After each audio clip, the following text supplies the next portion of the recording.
ఈరోజు ఆంధ్రప్రదేశ్లో జగన్మోహన్ రెడ్డికి సంబంధించి గతంలో ఆయన ఎస్సీ వర్గీకరణ విషయంలో మాలా మాదిగల మధ్య ఎలా చిచ్చు పెట్టాడేంటో కొంతమందికి అర్థమైంది, ఇంకొంతమందికి అర్థం కాల. ఈరోజు ఏకంగా ఎస్సీలలో మాల సామాజిక వర్గంలో ఉన్నటువంటి వారి మధ్య కూడా చిచ్చు పెట్టేందుకు భయంకరమైన స్టెప్ వేశాడు. దాంతో కళ్యాణి అని చెప్పేసి తెనాలిలో పోలీసులు గంజాయి బెచ్చను కొడుతూ ఉంటే వాళ్ళ అమాయకులు దళితులు వారిని కొడతాం ఏంటంటూ జగన్ హడావుడి చేశాడు కదా. వాళ్ళ అమాయకుల గంజాయి బేచి దారుణాలు దోపిడీలు చేసి రౌడీ గ్యాంగ్ నుండి రౌడీ షీట్లు ఉన్నటువంటి వాళ్ళు దళితులైనంత మాత్రాన వారికి న్యాయం చేయాలా? మరి నేనెవరిని సార్ అంటూ ఈ కళ్యాణి వచ్చింది. ఈ కళ్యాణి ఉండేది తెనాలి విఎస్ఆర్ కాలేజ్ పక్కన ఉన్న ఐతానగరం. అక్కడ మొన్న మధ్య చెప్పే కదా మాలా సామాజిక వర్గాలు ఎస్సీలు అనుకున్నాను నేను, అఫ్కోర్స్ ఎస్సీలే, బట్ మాలా సామాజిక వర్గాలు అక్కడ ఎక్కువ ఉంటారంట. సో మా వాళ్ళు ఉన్నారు కదా, నేను ఇక్కడ ఉంటున్నా. నాకు 10 సంవత్సరాల క్రితం పెళ్ళైంది. మా ఆయన బీసీ, తను 3 టౌన్లో పోలీస్గా పనిచేస్తున్నాడు. దెన్ నేను ఇక్కడ ఉంటూ ఉన్నా, దెన్ ఇంకా డైలీ ఇంటికి వస్తూ వెళ్తూ ఉంటాడు కదా, పోలీస్ స్టేషన్కి వెళ్తూ ఇంటికి వస్తాడు కదా లైకలా. అయితే మా దగ్గర మా సామాజిక వర్గంలో ఉన్నటువంటి వాళ్ళే రౌడీ మొక్కలుగా ఉంటూ దారుణాలకు పాల్పడుతూ బెదిరిస్తూ గంజాయి తాగుతూ ఇది చేస్తూ ఉన్నారు. అలా మొన్న మా ఆయన్ని 4 రోజుల క్రితం దారుణంగా చంపబోయారు. ఎందుకు? వాళ్ళు ఆల్రెడీ కేసులు ఇరుక్కొని ఉండటం, వాళ్ళని పోలీస్ స్టేషన్ తీసుకెళ్ళేసి పోలీసులు బెదిరించడం, ఆల్రెడీ ఉంది రౌడీ షీట్ ఉండటం, ఇది అంతా కూడా మనసులో పెట్టుకొని మా ఆయన్ని బెదిరించి చంపబోయారు. ఆమె యేసు ప్రభు కాపాడాడందా నాకు నిజంగా అర్థం కాలేదు. చివరిలో జై భీమ్ అని అయితే అంది.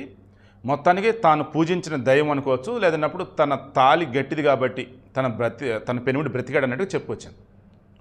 నేను మరలా చెప్తున్నా, ఏపీలో ఉన్నటువంటి క్రైస్తవులు ఎవరైతే ఉన్నారో మీరు గనక ఎస్సీగా గనక ఉన్నట్టయితే, క్రైస్తవులుగా ఉండి మీరు ప్రభువుని మోసం చేస్తున్నట్టే లెక్క, మీ విశ్వాసం తప్పన్నట్టే లెక్క.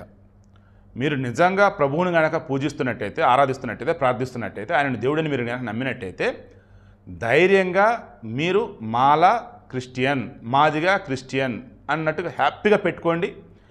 బీసీసీ సర్టిఫికేట్ తీసుకోండి. సమాజంలో గౌరవంగా దర్జాగా అసలు మా కులం అవసరం లేదు రాబని చెప్పేసి ముఖం మీద చెప్పేసండి. ఆ ప్రభువుని నమ్ముకోండి, ఆయన మీకు లైఫ్ ఇస్తాడు. లేదు అమ్మ బాబు రిజర్వేషన్ పోతే లేకపోతే అట్ట అని మీరు అనుకుంటే, మనల్ని ఎవడ పడతాడు ఏది పడితే అది అంటాడు బాబు, మనకి ఎస్సీ రిజర్వేషన్ అనుకుంటే ఎస్సీ ఎస్టీ అట్రాసిటీ కేసు పెడతాడు అనుకుంటుంటే అది మీ చాయిస్. ఎందుకంటే ఇటువంటివన్నీ కూడా జగన్మోహన్ రెడ్డి చేశాడు కాబట్టి చెప్తున్నా. ఇప్పుడు విషయం ఏంటి? వీళ్ళు తప్పు చేశారన్న విషయం పోలీసులు చెప్పారు, వాళ్ళ మీద కేసులు ఉన్నాయనే విషయం అందరికీ తెలుసు. అయినా సరే జగన్మోహన్ రెడ్డి చేయమంటాడు వాళ్ళు దళితులంటే చంద్రబాబు నాయుడు ప్రభుత్వానికి చిన్నచూపు అని హడావుడి చేస్తే ఇక అమ్మాయి వచ్చానంది.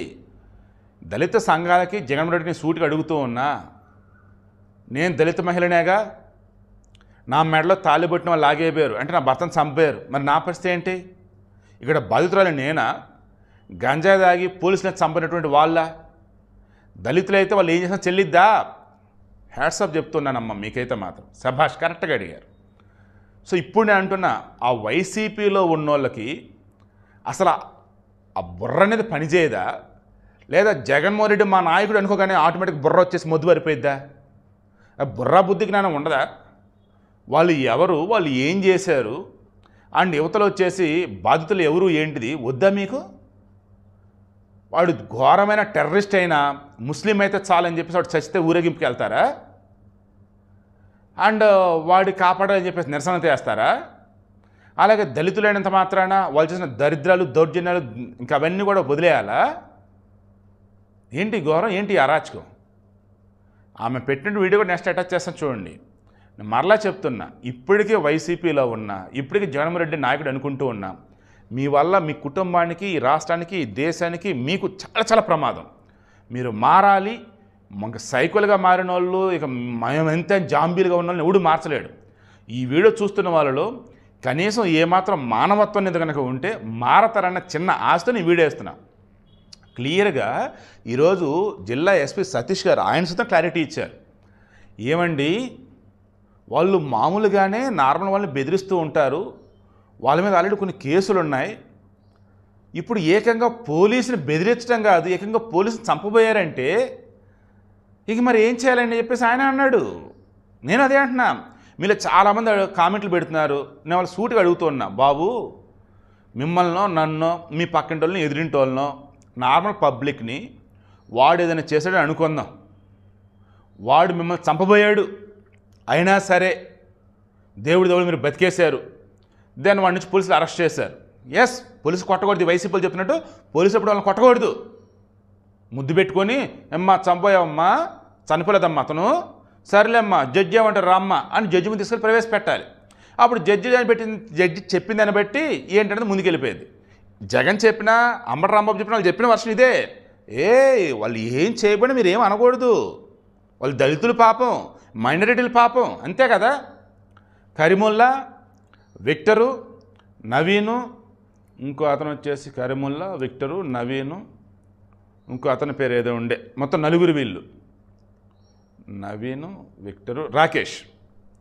ఇందులో కరీముల్లా మీద ఒక కేసు ఉంది, నవీన్ మీద అనుకుంటా 9 కేసులు ఉన్నాయి, విక్టర్ మీద తర్వాత రాకేష్ మీద 10 కేసులు ఉన్నాయి. స్వామి, ఇన్ని కేసులు ఉన్నాయి, పోలీసులు చంపబోయారు, మళ్ళీ వీళ్ళని ఏం చేయొద్దు. ఏ రకంగా నార్మల్ పబ్లిక్ని ఏమైనా చేయబోయినా సరే మీరు ఏం చేయకూడదు కదా, పోలీసే కదా వదిలేయండి అన్నట్టుగా ఈ వైసీపీలు అంటున్నారు. అరే నార్మల్ పబ్లిక్ని అంటే సరే జడ్జి మీద ప్రవేశపెడతామని చెప్పేసి అనుకోదు, పోలీసుని చంపబోతే ఇంకా అప్పుడు కూడా రూల్స్ అని కూర్చుంటా ఉంటే ఏమన్నా ఉందా? మీకు లాజిక్ అర్థమవుతుందా?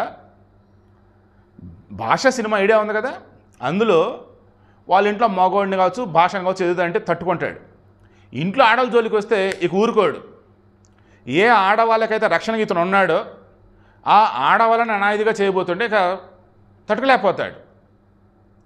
అలాగే ఈ సమాజాన్ని కాపాడుతున్న కొంత పోలీసులు, ఆ పోలీసు మీద తేలే ఆ పోలీసు చంపబోతే ఎలా ఊరుకుంటారు? ఇప్పుడు చెప్పండి, ఈ వైసీపీని కానీ జగన్ కానీ ఏమనాలి?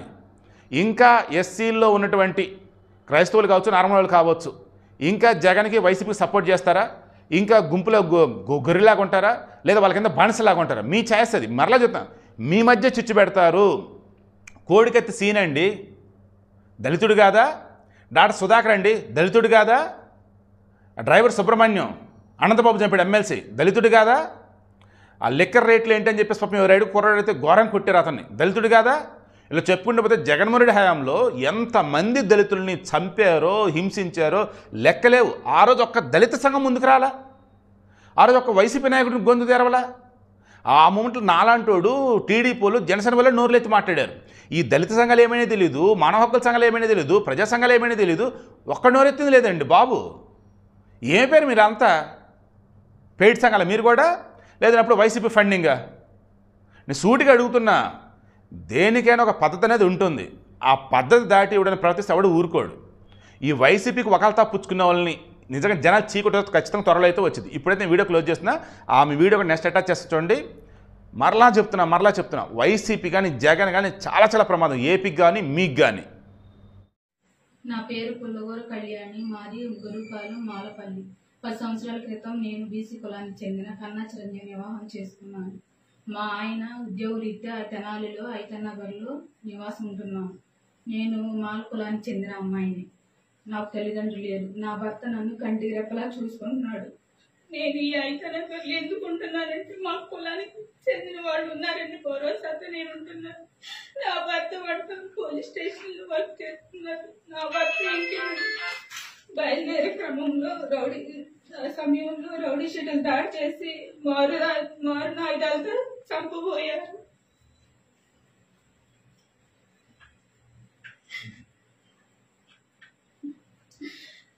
అక్రమంలో భయంతో అక్కడి నుంచి పక్కన వెళ్ళిపోయాడు. వాళ్ళు పలు కేసుల్లో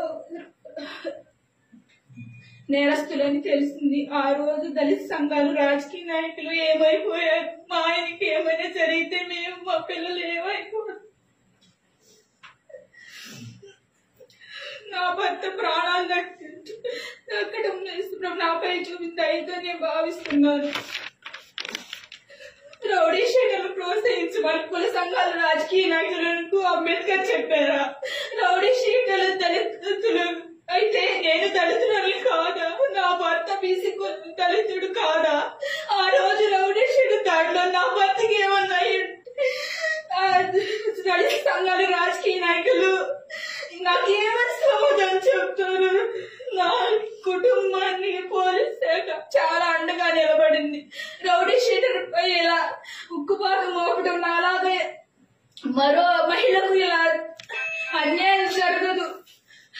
నిజమైన దళితులకు అన్యాయం అవమానం ఏమైనా జరుగుంటే వచ్చి పోరాటం చేయండి, అంతేగాని ఇలా రౌడీ షీటర్లకు మానవ మృగాలకు సపోర్ట్ చేయొద్దు. మీ అందరికీ దళిత సోదరి విన్నపం. జై భీమ్.